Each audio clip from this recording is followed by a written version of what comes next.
অনেকে প্রশ্ন করে যে অনেকের মধ্যে ওয়াসওয়াসা আসে যে এই বিশ্বজাহান আল্লাহ সৃষ্টি করেছেন, আল্লাহকে কে সৃষ্টি করেছেন? নাউযুবিল্লাহি মিন যালিক।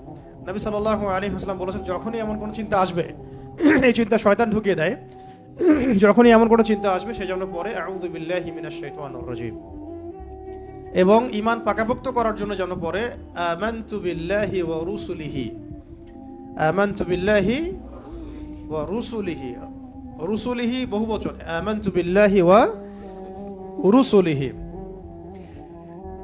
আল্লাহকে যদি কেউ জন্ম দিত বা আল্লাহ যদি কোনো জায়গা থেকে সৃষ্টি হতেন, তাহলে যে স্রষ্টা তিনি তো আল্লাহ হতেন, তাই না? আল্লাহ যদি নাউযুবিল্লাহ কারো কাছ থেকে সৃষ্টি হতেন, তাহলে তো তিনি আল্লাহ হতেন না। এমন একজন সত্তাকে আল্লাহ হতে হবে যিনি সৃষ্টি নন, যাকে কেউ সৃষ্টি করে নাই, বরং তার কাজ সৃষ্টি করা। এটা তো আপনি কার্যকারণ তত্ত্ব থেকে বলছেন, এটা ফিলোসফিতে একটা তত্ত্ব আছে, কার্যকারণ তত্ত্ব। মানে তত্ত্বটা হচ্ছে এরকম, ইউনিভার্সিটিতে আমাদেরকে একটু পড়ানো হয়েছিল আর কি, যে প্রত্যেকটা কাজের পিছনে একটা কারণ থাকে। আসলে তাই, কিন্তু প্রত্যেকটা কাজের পিছনে একটা কারণ আসলেই থাকে। শয়তানির পিছনেও কোনো না কোনো কারণ তো আছে, কেন শয়তানি করতেছে, এটা কারণ তো আছে। প্রত্যেকটা কাজের পিছনে একটা কারণ থাকে। এই তত্ত্বটাকে তারা বলতো কার্যকারণ তত্ত্ব আর কি। তো এই তত্ত্ব থেকে তারা এই প্রশ্নটা উত্থাপন করেছে যে তাহলে আল্লাহকে কে সৃষ্টি করেছে?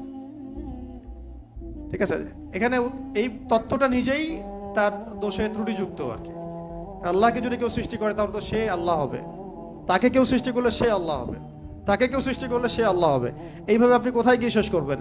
যেখানে আপনার চিন্তার জগৎ শেষ হবে, সেখান থেকে আল্লাহ রাব্বুল আলামিন শুরু হবেন ইনশাআল্লাহ। ব্যাপারটা এরকম আর কি। তো আল্লাহ রাব্বুল আলামিন কাউকে জন্ম দেন নাই, কারো কাছ থেকে জন্ম নেন নাই, সহজ কথা। আর এখান থেকে ইহুদি এবং খ্রিস্টানদের যে ধর্মভিত্তি, এটাকে একেবারে ভেঙে দেওয়া হয়েছে। ওয়াকালাতিল ইয়াহুদ উযাইরুন ইবনুল্লাহ ওয়াকালাতিন নাসারা আল মাসীহ ইবনুল্লাহ, এটাকে ভেঙে দেওয়া হয়েছে। এবং তারা যে বলতো যে তিন খোদায় যে তারা বিশ্বাস করতো, ট্রিনিটি, এটাকেও ভেঙে দেওয়া হয়েছে।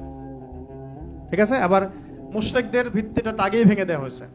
এরপরেও যারা বাকি ছিল ওদেরকে আসসামাদ দিয়ে ভেঙে দেওয়া হয়েছে। তার সবশেষ ওয়ালাম ইয়াকুল্লাহু কুফুয়ান আহাদ, ওয়ালাম ইয়াকুল্লাহু কুফুয়ান আহাদ। এটা এত কঠিন যে এটা মানে উতরে যাওয়ার মতো আসলে ক্ষমতা আল্লাহ ছাড়া কারোরই নাই, এটা অসম্ভব। ওয়ালাম ইয়াকুল্লাহু কুফুয়ান আহাদ, ওয়া মানে এবং, ওয়া মানে এবং, ইয়াকুন মানে হয়, লাহু মানে তার জন্য, কুফুয়ান মানে সমকক্ষ বা সমতুল্য, আহাদুন মানে কেউই। এখানে আহাদুন মানে আসলে কেউই। ওয়া মানে এবং, লাম ইয়াকুন, ওয়ালাম ইয়াকুন এবং হয় না, লাম মানে না, লাম হচ্ছে অতীতকালে নাবাচক বোঝায়, অতীতকালে নাবাচক, এগুলো মনে রাখবেন।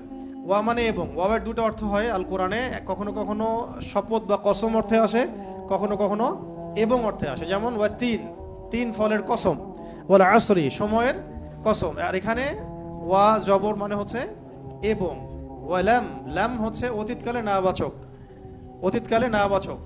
যেমন আমি কখনো বলিনি, আমি করিনি, আমি যাইনি, এগুলো বুঝাতে লাম শব্দ প্রয়োগ করা হয়। ঠিক আছে, ওয়ালাম ইয়াকুন, ইয়াকুন মানে হয়, লাম ইয়াকুন মানে হয় না, ওয়ালাম ইয়াকুন এবং হয় না, এবং হয় না, লাহু মানে তার জন্য, লাহু মানে তার জন্য বলতে এখানে আল্লাহর দিকে নিসবত করা হচ্ছে। ওয়ালাম ইয়াকুন লাহু, তার জন্য হয় না, কি হয় না? কুফুয়ান, মানে কুফু মানে কি? সমতুল্য, সমকক্ষ। অনেকে বলেন না বিয়ের ক্ষেত্রে কুফু দেখতে হয়, সমতুল্য, সমকক্ষ, সামঞ্জস্যতা।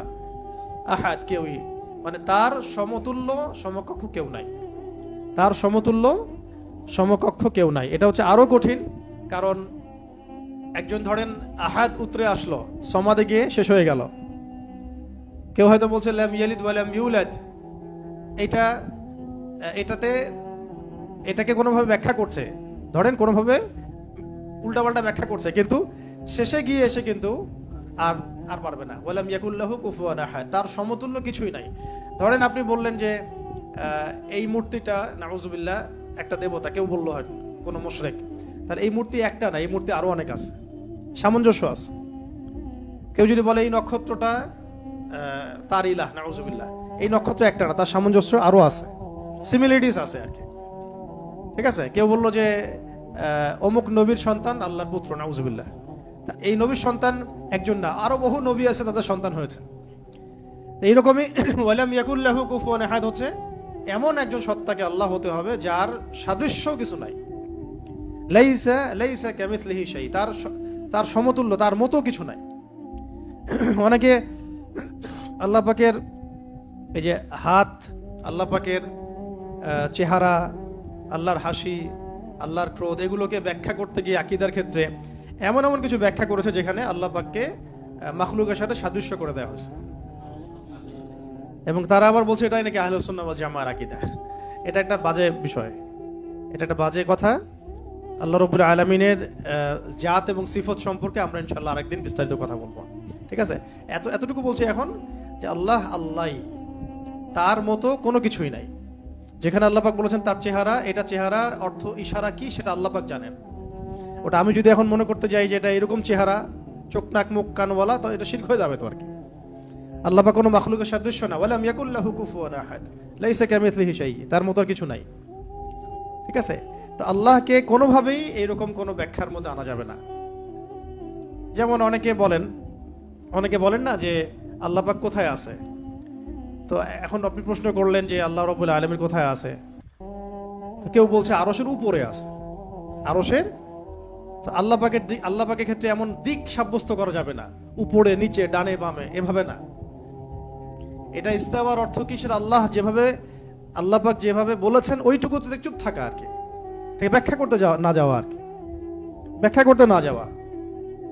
এমনকি আল্লাহ পাক আর রহমান আর রহিম, এটাকে এইভাবে ব্যাখ্যা করা যাবে না যে কেমন রহমান, আমাদের মতো রহমান, আমাদের মতো দয়াময় কি? আল্লাহর দয়া আল্লাহর মতো, আল্লাহ পাকের দয়া আল্লাহর মতো, আল্লাহর ক্রোধ আল্লাহর মতো, আল্লাহর মানে কারো প্রতি সন্তুষ্ট হওয়া তার মতো, তার নিজের জাত এবং সিফতের মতো, আমাদের কোনো মাখলুকের মতো না। আবার আল্লাহ পাকের দিকে কোনো দিকও সাব্যস্ত করা যাবে না যে আল্লাহ উপরের দিকে, নিচের দিকে, ডানের দিকে, বামের দিকে। এইগুলো মানে খুব সূক্ষ্ম বিষয় আকীদার, এবং এই আকীদার এই বিষয়গুলো সমাজের মধ্যে অনলাইনের মাধ্যমে এত ফিতনা সৃষ্টি হয়ে গেছে যেগুলো আসলে অনেক সময় জেনারেল ভাইরা এখানে মধ্যে ডুবে যাচ্ছেন আর কি। তো আল্লাহ পাকের ব্যাপারটাকে খুব সেন্সিটিভলি বুঝতে হবে এবং সূক্ষ্মতার সাথে বড় বড় উলামায়ে কেরামদের কিতাবগুলো পড়ে তাদের কাছ থেকে ব্যাখ্যা জেনে নেবেন। এবং যেটা বুঝবেন না পড়তে গিয়ে, যদি আপনি আকীদার বইগুলো আসলেই পড়তে পারেন, তাহলে যেটা বুঝবেন না সেটা অবশ্যই বড় আলেমকে জিজ্ঞাসা করতে হবে। হ্যাঁ, আরশের কথা দিয়ে অনেকে বলেছেন উপরে। এই সমাসীন শব্দটা মানে হচ্ছে আসীন হওয়া। এই যে আমি বসে আছি এখন চেয়ারের উপরে, আমি চেয়ারের উপরে সমাসীন হয়ে আছি আমি এখন, তো এটা কি সমাসীন শব্দটা ঠিক হবে তাহলে? আল্লাহ পাক কি বসে আছেন? নাউযুবিল্লাহি মিন যালিক। কোন হালতে আছেন আপনি জানেন? আমরা জানি। আল্লাহর হালতে আছে। আল্লাহ পাক যেভাবে থাকা দরকার তার শান মর্যাদা অনুযায়ী আল্লাহ পাক আছেন। তো এই ব্যাপারগুলো খুব সূক্ষ্ম, কিন্তু এই জন্য আমি বলছি এটার আরেকটা দার্স লাগবে পরের ক্লাসে ইনশাল্লাহ। ওই দিন আমরা তাওহীদের পুরো বিষয়গুলো, খুঁটিনাটিগুলো জানবো ইনশাল্লাহ। পাশাপাশি শিরকের বিষয়গুলো লিস্ট করা হচ্ছে, যতগুলো কাজ শিরক এগুলো আপনাদেরকে বলে দেবো ইনশাল্লাহ। মানে এখন যেগুলো দেখা যায়, এছাড়াও আরো অনেক শিরক আছে যেটা সামনে আসবে আর কি। হ্যাঁ, আসতে পারে, কারণ যেভাবে যুগ বদলায় সেভাবে শিরকের ভেরিয়েন্টও বদলাচ্ছে। যেভাবে যুগ বদলাচ্ছে না, শিরকের ভেরিয়েন্টও বদলাচ্ছে, কিন্তু উসুলগুলো জানা থাকলে আমরা ভুল করবো না ইনশাআল্লাহ।